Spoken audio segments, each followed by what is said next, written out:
नमस्कार, बहुत बहुत स्वागत आपका। मैं हूं आपके साथ अनुराग सक्सेना। महाकुंभ से जुड़ी इस वक्त की बड़ी खबर आपको बताएं कि 4 फरवरी तक वाहनों की एंट्री पर रोक लगा दी गई है। मेला क्षेत्र में माफ कीजिएगा,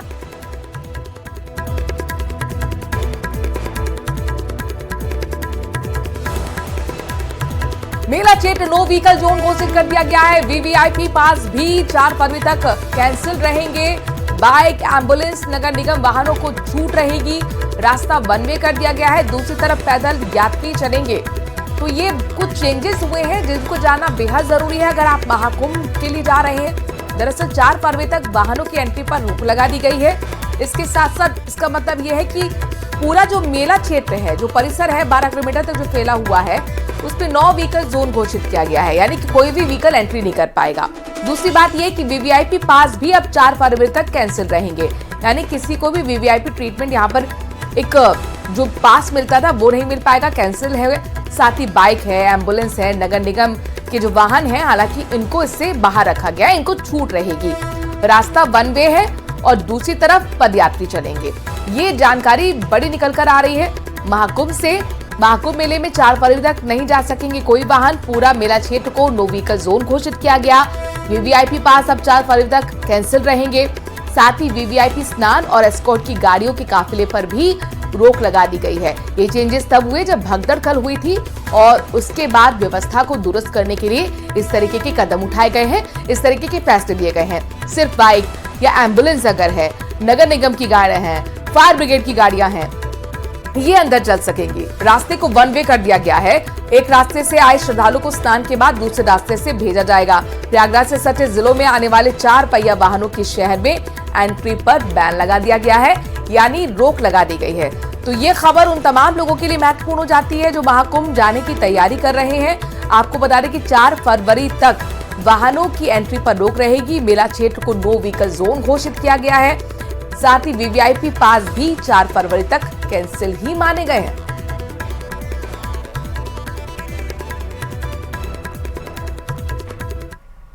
हादसे को लेकर सीएम योगी ने मीडिया से बात की। इस दौरान महाकुंभ हादसे पर बोलते समय सीएम योगी भावुक हो गए, उनकी आंखें नम हो गईं। उन्होंने भगदड़ में अपनी जान गंवाने वाले लोगों के परिजनों के प्रति शोक संवेदना जताई। सीएम योगी ने मृतकों के परिजनों के लिए 25-25 लाख रुपए आर्थिक मदद का ऐलान भी किया। साथ ही घटना के न्यायिक जांच के आदेश दिए। 3 सदस्यीय कमेटी हादसे की जांच करेगी। पूर्व जस्टिस हर्ष कुमार की अध्यक्षता में बनाई गई इस कमेटी में रिटायर्ड आईपीएस वीके गुप्ता और रिटायर्ड आईएएस वीके सिंह शामिल हैं।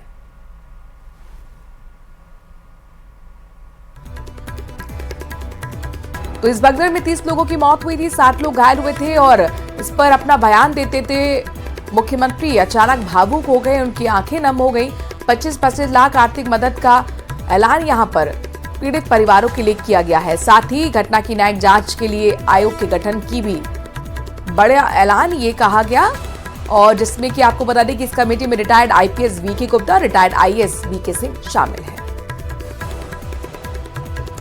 मृतक के परिजनों के प्रति हम प्रदेश सरकार की तरफ से, जिन्होंने इस हादसे में अपने परिवार के सदस्यों को खोया है, वहां पर मेला प्राधिकरण के पास वो पूरी सूची है, उन लोगों ने उसको वहां पे जारी भी किया है। मैं उन सब के प्रति अपनी संवेदना भी व्यक्त करता हूं और परिवारजनों को हम प्रदेश सरकार की तरफ से 25-25 लाख रुपए की आर्थिक सहायता की घोषणा भी कर रहे हैं और न्यायिक आयोग इस पूरे मामले को देख करके एक समय सीमा के अंदर राज्य सरकार को अपनी रिपोर्ट देगा। और अब आपको बताते हैं कि महाकुंभ में हादसे को लेकर क्या क्या थ्योरी सामने आई। आखिर महाकुंभ में कैसे अचानक भगदड़ मच गई।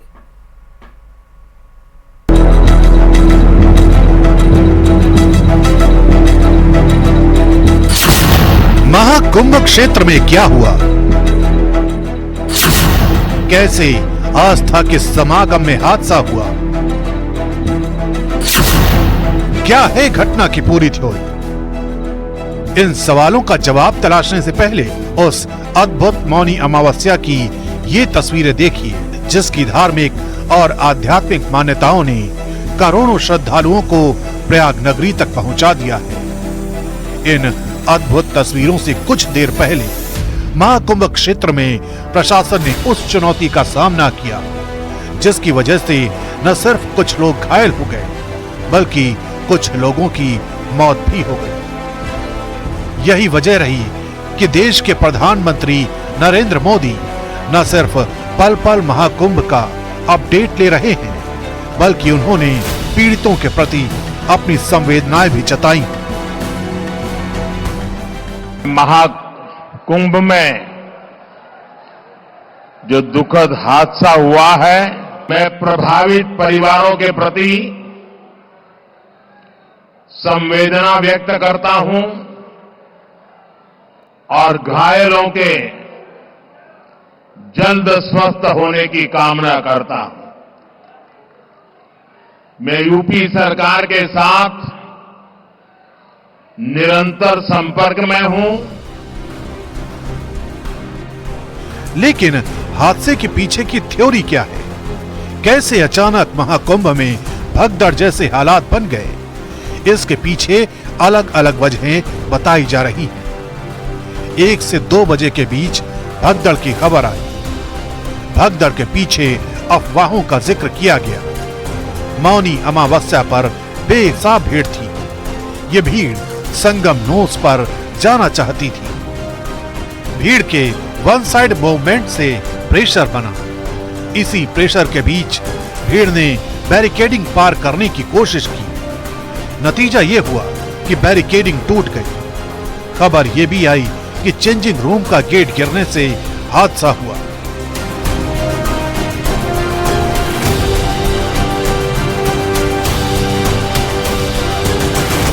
आसपास के जिलों से, दूर के जिलों से भीड़ आई है। हम लोग पूरे रात शाम से ही सारे हमारे अधिकारी भीड़ नियंत्रण में लगे हुए हैं। काफी भरे हुए घाट, विभिन्न घाट चल रहे हैं और लोग सकुशल स्नान कर रहे हैं। एक तरफ प्रशासन इस चुनौती से निपट रहा था तो दूसरी तरफ ट्रेनों के परिचालन को लेकर सोशल मीडिया पर भी अफवाहों का दौर चलने लगा। हालांकि सच क्या है, ये नॉर्दर्न रेलवे के सीपीआरओ हिमांशु शेखर उपाध्याय ने साफ किया। कैंसिलेशन की बात छोड़िए, हमें तो आज ज्यादा ट्रेन चलाना है, तो ये बात कहना कि ट्रेन कैंसिल कर दी गई है, ये पूरी तरह अफवाह है, कोरी अफवाह है। और जो भी इस तरह की अफवाह फैला रहा है, मैं आम लोगों से ये अपील करूंगा कि इसमें जरा भी ध्यान न दें। फिलहाल प्रशासन मुस्तैदी से मेला क्षेत्र की निगरानी कर रहा है और लगातार लोगों से अफवाहों पर ध्यान न देने की अपील की जा रही है।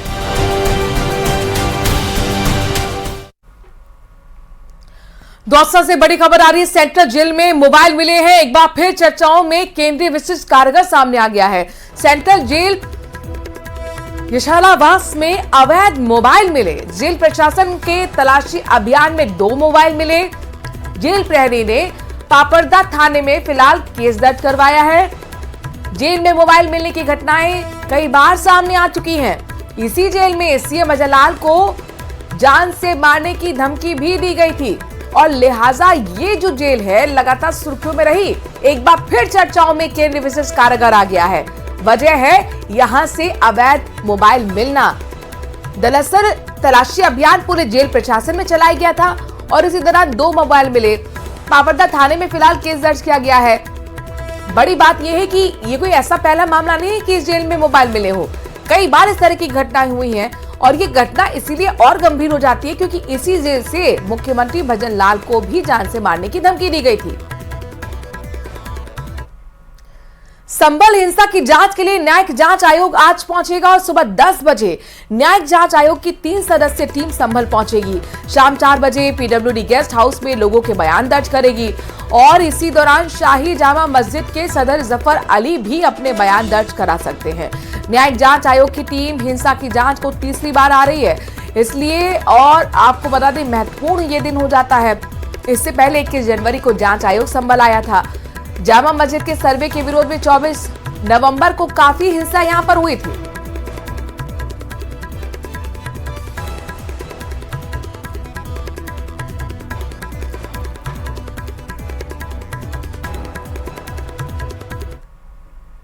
चलिए और अब बात दिल्ली चुनाव की करते हैं। दरअसल दिल्ली चुनाव से पहले बीजेपी और आम आदमी पार्टी के बीच यमुना के पानी पर बवाल बढ़ता जा रहा है। हरियाणा के मुख्यमंत्री नायाब सिंह सैनी ने मंगलवार को हरियाणा और दिल्ली के बॉर्डर पर मौजूद पल्ला गांव जाकर यमुना का पानी पिया और दिल्ली की आम आदमी पार्टी सरकार पर हल्ला बोल दिया। आम आदमी पार्टी अध्यक्ष अरविंद केजरीवाल ने हरियाणा की सरकार पर यमुना के पानी को जानबूझकर गंदा करने का आरोप लगाया था। इसके बाद दिल्ली की मुख्यमंत्री आतिशी ने बीजेपी नेताओं को पल्ला गांव जाकर यमुना का पानी पीने का चैलेंज दिया और वो चैलेंज पूरा करते हुए सीएम नायाब सैनी नजर आ रहे हैं।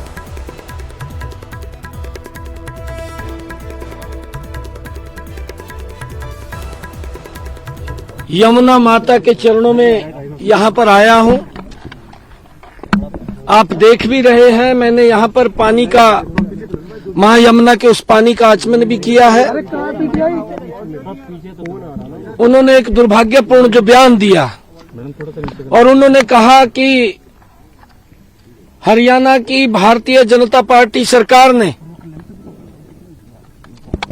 इसमें जहर मिला करके भेजा है। एक मास जेनोसाइड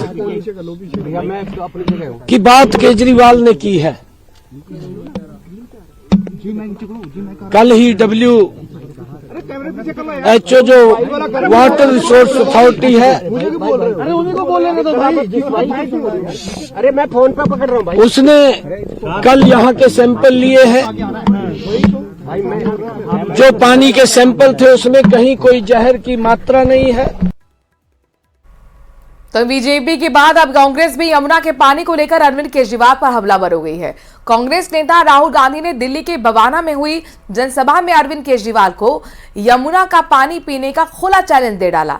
राहुल ने कहा कि दिल्ली सरकार जनता को गंदा पानी पिला रही है, जबकि केजरीवाल खुद साफ पानी पीते हैं और झूठे बयान देते हैं। आप दिल्ली की जनता को यमुना जी का पानी पिलाते हो, गंदा पानी पिलाते हो, आप साफ पानी पीते हो। मैं चैलेंज करता हूं, आप जाके यमुना जी का पानी पियो। उसके बाद अस्पताल में आपसे मिलेंगे, मगर आप ये कभी नहीं करोगे। आप ही ने देश को कहा था कि मैं साफ राजनीति करना चाहता हूं और आपके लोगों ने और आपने मिलकर दिल्ली में सबसे बड़ा भ्रष्टाचार किया, शराब का स्कैम किया आपने। और पूरा देश जानता है कि आपने भ्रष्टाचार किया है दिल्ली में। दिल्ली का हर नागरिक जानता है। दिल्ली की राजनीति में पानी के मुद्दे को अब पीएम मोदी ने भी हवा दे दी है। उन्होंने पूर्व सीएम अरविंद केजरीवाल को उनके उस बयान को लेकर टारगेट किया जिसमें उन्होंने हरियाणा सरकार पर दिल्ली में जहरीला पानी भेजने के आरोप लगाए थे।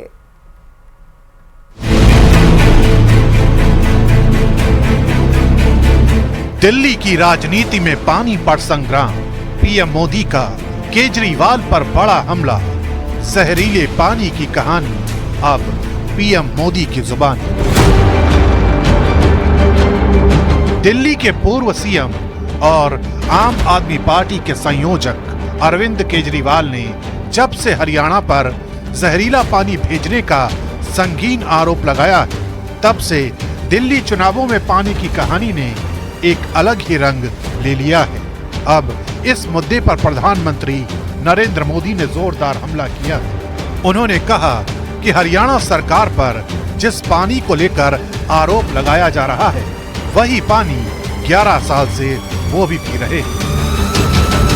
आप बताइए, हरियाणा के लोग दिल्ली से अलग है क्या? क्या हरियाणा वालों के परिवार, बाल बच्चे, नाते रिश्तेदार दिल्ली में नहीं रहते क्या? क्या हरियाणा के लोग अपने ही बच्चों के पानी में जहर मिला सकते हैं क्या? हरियाणा का भेजा यही पानी दिल्ली में रहने वाला हर कोई पीता है। पिछले 11 साल से ये प्रधानमंत्री भी वही पानी पीता है। दरअसल अरविंद केजरीवाल ने आरोप लगाया था कि हरियाणा से दिल्ली में सप्लाई के लिए जहरीला पानी भेजा गया। अरविंद केजरीवाल ने ये आरोप दिल्ली जल बोर्ड का हवाला देते हुए लगाए थे, लेकिन न सिर्फ जल बोर्ड ने इन आरोपों को तथ्यहीन बताया था, बल्कि हरियाणा के सीएम नायब सिंह सैनी ने भी अरविंद केजरीवाल के खिलाफ मानहानि का मुकदमा दर्ज करने की बात कही थी। भारतीय जनता पार्टी की हरियाणा की सरकार ने दिल्ली में यमुना से आने वाले पानी में जहर मिला के भेज दिया है। ये तो हमारे भला हमारे दिल्ली जल बोर्ड के इंजीनियर्स का कि उन्होंने पकड़ लिया, उन्होंने दिल्ली के बॉर्डर पे ही वो पानी रोक दिया और उस पानी को दिल्ली के अंदर नहीं आने दिया। फिर हरियाणा ने तो कभी भी पानी नहीं रोका, तो जो पानी रोका इन्होंने वो कहां गया? इस जहरीले पानी से कितनी मछलियां मरी? दिल्ली के पूर्व मुख्यमंत्री अरविंद केजरीवाल ने आज एक बार फिर साबित किया कि घटिया और झूठ की राजनीति करने के मामले में उनका कोई सानी नहीं है। चूंकि अब इस मोर्चे की कमान पीएम मोदी ने थाम ली है, इसलिए दिल्ली का ये जल संग्राम यहीं थमने वाला नहीं है। बिहार में जेडीयू के सांसद संशोधन पर जेपीसी की मोहर लगी है। वक्फ बोर्ड में गैर मुस्लिम सदस्यों की संख्या बढ़ाने की सिफारिश की गई है। जेपीसी की ड्राफ्ट रिपोर्ट में क्या है, पक्ष विपक्ष में किसका पलड़ा भारी है, किसका भारी रहा भी है, ये रिपोर्ट देखिए।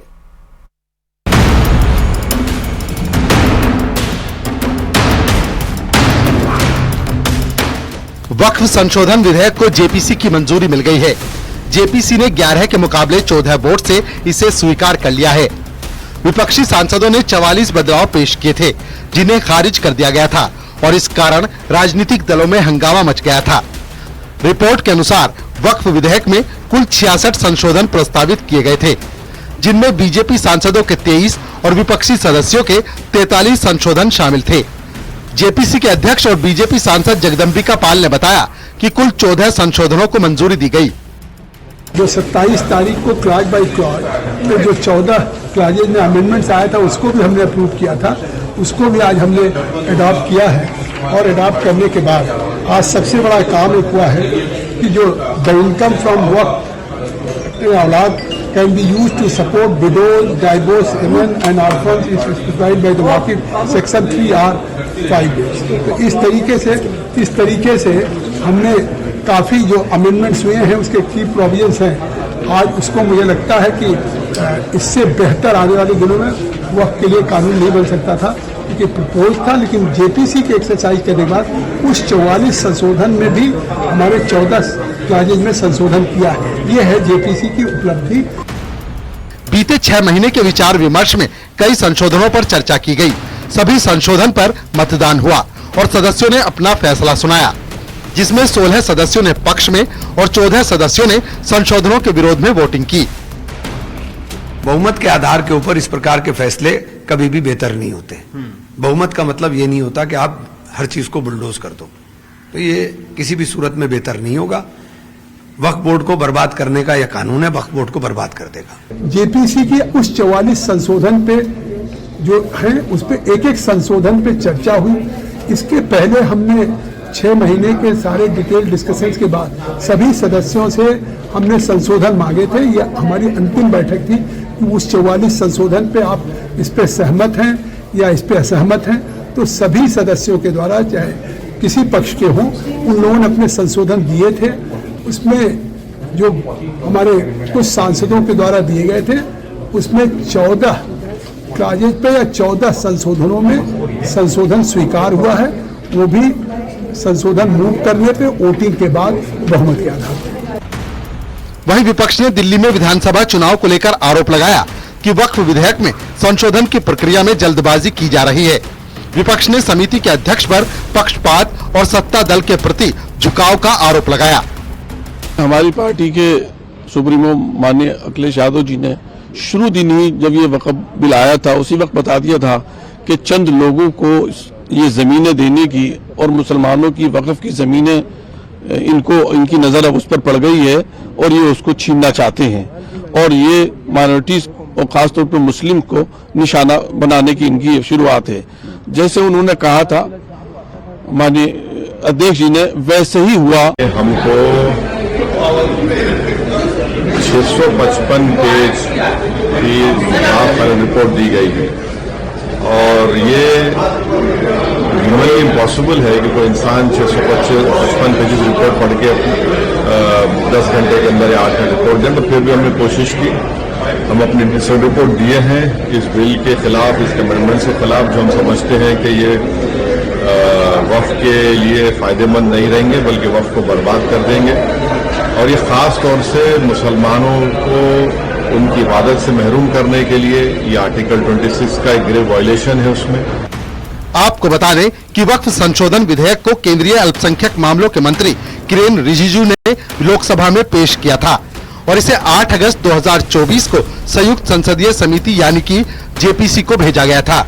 इस विधेयक का उद्देश्य 1995 में बने वक्फ अधिनियम में संशोधन करना है ताकि वक्फ की संपत्तियों के प्रबंधन और उससे जुड़ी समस्याओं का समाधान किया जा सके। Bureau report, news 18।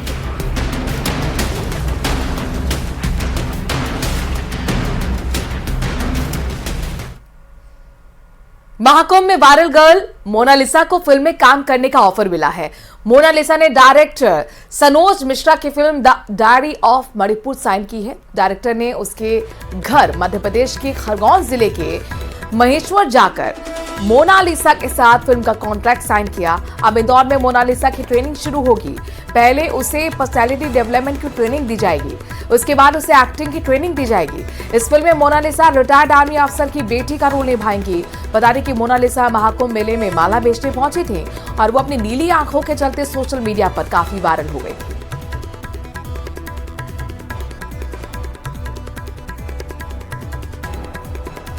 तो मोनालिसा के घर पर कॉन्ट्रैक्ट साइन किया गया है डायरेक्टर की तरफ से। पहले उनका पर्सनैलिटी डेवलपमेंट किया जाएगा और उसके बाद उनको एक्टिंग की ट्रेनिंग दी जाएगी। दरअसल एक फिल्म जिसके लिए उनको साइन किया गया है, उन्हें एक एक्ट्रेस का रोल ऑफर किया गया है। मोनालिसा इस दौरान काफी खुश भी नजर आई।